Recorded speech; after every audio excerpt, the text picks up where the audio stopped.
kita hari ini masuk ke bab ketiga, yaitu tentang perumusan dan pengesahan UUD Negara Republik Indonesia tahun 1945. Yang pertama kita akan bahas tentang perumusannya dulu ya, perumusan UUD Negara Republik Indonesia tahun 1945. Berbicara mengenai Undang-Undang Dasar, kita juga mengenal dengan istilah konstitusi.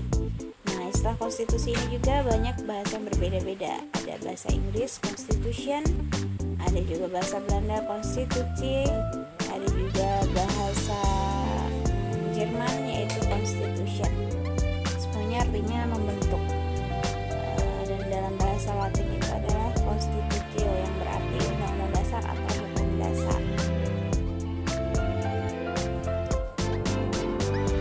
Konstitusi sendiri itu terbagi menjadi dua, yaitu konstitusi tertulis dan konstitusi tidak tertulis. Konstitusi tertulis itu apa? Konstitusi tertulis adalah aturan-aturan pokok dasar negara, bangunan negara, dan tata negara yang mengatur kehidupan satu bangsa di dalam persekutuan hukum negara. Nah, jadi aturan-aturan dasar negara. Nah, kalau konstitusi tidak tertulis disebut juga konvensi, yaitu kebiasaan ketatanegaraan yang sering timbul dalam sebuah negara. Contohnya kebiasaan bermusyawarah gitu. Kalau konstitusi tertulis contohnya undang-undang dasar ya. Undang-undang dasar adalah naskah yang memaparkan rangka dan tugas-tugas pokok dari badan-badan pemerintahan suatu negara dan menentukan pokok-pokok cara kerja badan-badan tersebut. Undang-undang dasar mempunyai fungsi yang khas, yaitu membatasi kekuasaan pemerintah agar penyelenggaraan kekuasaan tidak bersifat sewenang-wenang. Gagasan ini disebut dengan konstitusionalisme. Jadi negara Indonesia ini menganut paham konstitusionalisme. Nah, negara Indonesia menganut paham konstitusionalisme sebagaimana ditegaskan dalam pasal 1 ayat 2 Undang-Undang Dasar Republik Indonesia tahun 1945 yang berbunyi kedaulatan berada di tangan rakyat dan dilaksanakan menurut Undang-Undang Dasar. Jadi Undang-Undang Dasar ini hukum dasar tertinggi yang ada di negara Indonesia. Jadi hukum-hukum di bawah Undang-Undang Dasar ini nggak boleh bertentangan dengan Undang-Undang Dasar. Konstitusi adalah hukum dasar yang dijadikan pegangan dalam penyelenggaraan pemerintah negara. Konstitusi tidak ditetapkan oleh lembaga legislatif biasa, tapi oleh badan khusus dan lebih tinggi kedudukannya. Konstitusi merupakan hukum yang paling tinggi dan fundamental sifatnya, sehingga peraturan-peraturan di bawahnya tidak boleh bertentangan dengan Undang-Undang Dasar, gitu ya. Jadi hierarki tertinggi lah, kedudukannya paling tinggi, mendasar. Kemudian Undang-Undang Dasar Negara Republik Indonesia ditetapkan oleh PPKI pada hari Sabtu 18 Agustus 1945, satu hari setelah proklamasi. Naskah Undang-Undang Dasar pertama kali dipersiapkan oleh BPUPKI, ini perumusannya ya, oleh BPUPKI, Badan Penyelidik Usaha Persiapan Kemerdekaan Indonesia. Hal itu dilakukan pada masa sidang kedua, yaitu tanggal 10 Juli sampai dengan 17 Juli 1945. Nah, dalam masa persidangan kedua tersebut dibentuk panitia hukum dasar dengan anggota 19 orang yang diketuai oleh Insinyur Soekarno. Kemudian panitia ini membentuk panitia-panitia kecil lagi yang diketuai oleh Supomo dengan anggota terdiri atas Wongsonegoro, R. Soekarjo, A. Malamis, Panji Siki, Haji Agus Salim, dan Sukiman gitu ya. Jadi inilah panitia yang membahas tentang Undang-Undang Dasar Negara Republik Indonesia. Jadi kan BPUPKI dibentuk itu sebagai jadi Jepang untuk kemerdekaan Indonesia.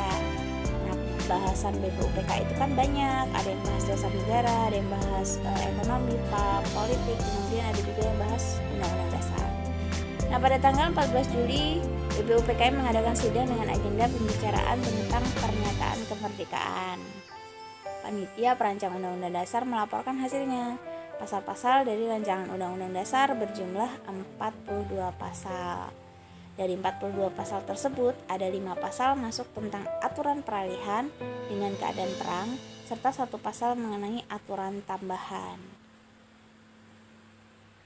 Ya, jadi sidang BPUPKI ini membicarakan tentang Undang-Undang Dasar. Nah, pengesahan Undang-Undang Dasar Negara Republik Indonesia itu tadi perumusannya ya, sekarang pengesahannya. Jadi setelah tadi BPUPKI menyiapkan kemerdekaan, maka itu sekaligus pembubaran BPUPKI ya. Sehari setelah proklamasi kemerdekaan Indonesia, Panitia Persiapan Kemerdekaan Indonesia yang menggantikan BPUPKI melaksanakan sidang, yakni pada tanggal 18 Agustus 1945. Dalam sidang PPKI tanggal 18 Agustus 1945 dihasilkan keputusan sebagai berikut nih. Yang pertama, mengesahkan Undang-Undang Dasar 1945 yang tadi terdiri dari 42 pasal ya. Kemudian menetapkan Insinyur Soekarno sebagai presiden dan Muhammad Hatta sebagai wakil presiden Republik Indonesia. Ketiga, membentuk Komite Nasional Indonesia Pusat. Nah, sidang PPKI telah melakukan beberapa perubahan rumusan pembukaan Undang-Undang Dasar, naskah Piagam Jakarta, dan rancangan batang tubuh Undang-Undang Dasar hasil sidang kedua BPUPKI. Yang tadi di perumusannya itu sidang kedua BPUPKI menghasilkan batang tubuh Undang-Undang Dasar. Nah, di sidang PPKI ini ada perubahan nih di rumusan pembukaan Undang-Undang Dasarnya, naskah Piagam Jakarta, dan batang tubuhnya. 4 perubahan yang disepakati tersebut apa saja? Yang pertama, kata mukadimah diganti dengan kata pembukaan. Jadi bukan mukodimah gitu ya di pembukaan Undang-Undang Dasar. Kemudian yang kedua, sila pertama yaitu ketuhanan diganti dengan kewajiban menjalankan syariat-syariat Islam bagi pemeluk-pemeluknya. Itu diganti dengan rumusan ketuhanan yang Maha Esa. Ya, yang tadinya di Piagam Jakarta itu diganti dengan ketuhanan yang Maha Esa. Kemudian yang ketiga, perubahan pasal 6 Undang-Undang Dasar yang berbunyi presiden ialah orang Indonesia asli yang beragama Islam menjadi presiden ialah orang Indonesia asli. Jadi agama Islamnya dihilangkan. Sedih ya. Kemudian yang keempat, pasal 28 Undang-Undang Dasar yang berbunyi negara berdasarkan atas ketuhanan dengan kewajiban menjalankan syariat bagi pemeluk-pemeluknya juga diganti dengan negara berdasar atas ketuhanan yang Maha Esa. Ya, begitulah. Sedih ya, Islam-Islamnya hilang. Kemudian kita akan juga membahas tentang arti penting Undang-Undang Dasar Negara Republik Indonesia tahun 1945 bagi bangsa dan negara Indonesia. Undang-Undang Dasar Negara Republik Indonesia tahun 1945 berisi aturan dasar kehidupan bernegara di Indonesia. Kedudukannya sebagai hukum yang paling tinggi dan fundamental sifatnya karena merupakan sumber legitimasi atau landasan bentuk-bentuk peraturan perundang-undangan yang berlaku universal atau menyeluruh ya. Maka semua peraturan perundang-undangan yang berlaku di Indonesia tidak boleh bertentangan dan harus berpedoman pada Undang-Undang Dasar Negara Republik Indonesia. Jadi semuanya aturan-aturan itu yang berlaku di Indonesia nggak boleh bertentangan dengan Undang-Undang Dasar tahun 1945 itu.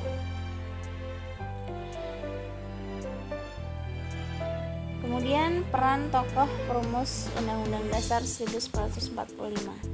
Ada 2 paham utama yang dimiliki pendiri negara dalam sidang BPUPKI yaitu nasionalisme dan agama ya, ada yang Islam kemudian ada yang nasionalisme.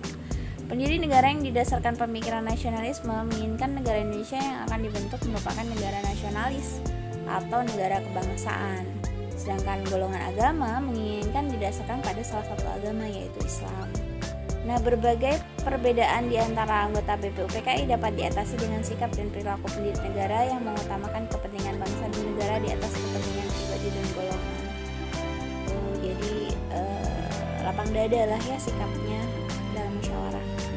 BPUPKI melaksanakan sidang dengan semangat kebersamaan dan mengutamakan musyawarah dan mufakat ya. Ini seperti yang Ustaz sampaikan di awal masih sama, ini intinya tentang Surat Asy-Syura ya, perintah Allah untuk bermusyawarah ketika ada masalah. Kemudian keberhasilan bangsa Indonesia memproklamasikan kemerdekaannya merupakan salah satu bukti cinta para pahlawan terhadap bangsa dan negara. Dalam persidangan PPKI, para tokoh pendiri negara memperlihatkan kecerdasan, kecermatan, ketelitian, tanggung jawab, rasa kekeluargaan, toleransi, dan penuh dengan pemufakatan dalam setiap pengambilan keputusan. Sikap patriotisme dan rasa kebangsaan antara lain dapat diketahui dalam pandangan dan pemikiran mereka yang tidak mau berkompromi dengan penjajah dan bangga sebagai bangsa yang baru merdeka. Masya Allah. Lagi-lagi nasionalisme, patriotisme itu masih jadi teladan